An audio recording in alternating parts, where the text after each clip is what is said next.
said, "Did you sign yet?" And we were like, "Yeah, we just signed." He was like, "Fuck. Good luck then, man." He knew because he'd already been through it. He knew the business part of it, and we were about to learn it.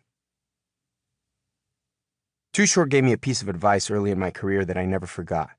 Don't stop rapping. Those were his words. That's what he said to me and Pimp.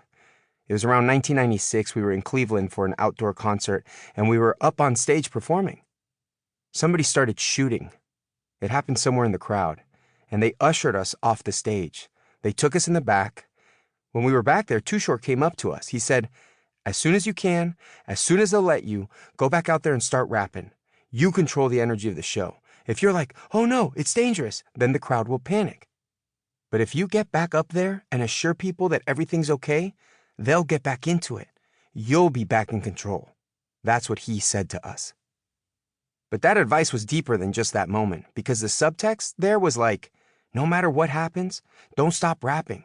I don't give a fuck what you're going through in life. Don't stop rapping. If you're in love, rap about being in love. If you're getting money, rap about getting money. If you're broke, rap about being broke. There's always going to be people that can relate to your station in life. You just have to not be afraid to tell them what that station is. Don't stop rapping. You need to keep going. That's really what he said to us. The verse I've done that gets brought up most often is the one from Murder. People always ask about that one. They want to know if I knew when I recorded it that it was special. They want to know if I went in there with the intention of doing something big or if it just happened. And the truth is, it was half and half.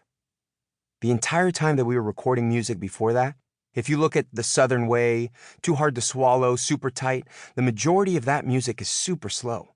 Pimp, he was the biggest Bun B supporter in the world. He was constantly telling people how good of a rapper he thought I was.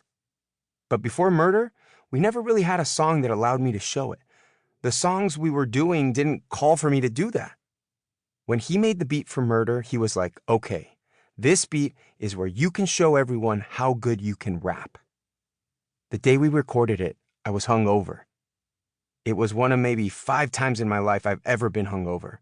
I went into the studio and they were playing the beat. I wrote the rhyme and I went to sleep.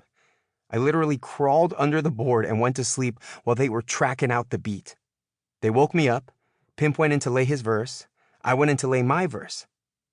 I immediately went back to sleep afterward. I didn't think anything of it.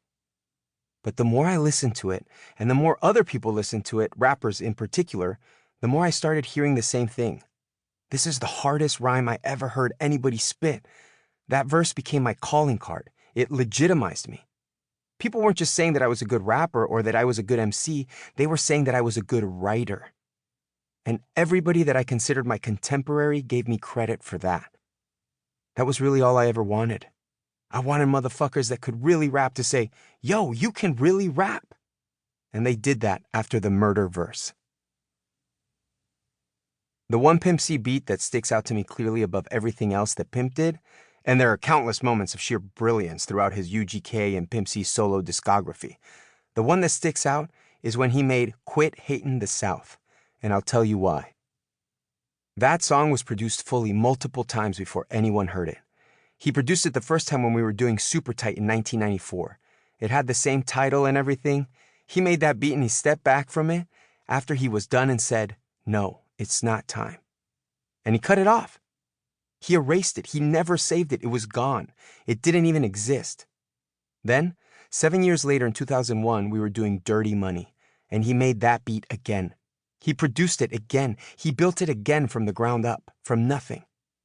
And he stepped back from it after he was done, and he said, "Nope, it's not time. It's still not time." And he deletes it again.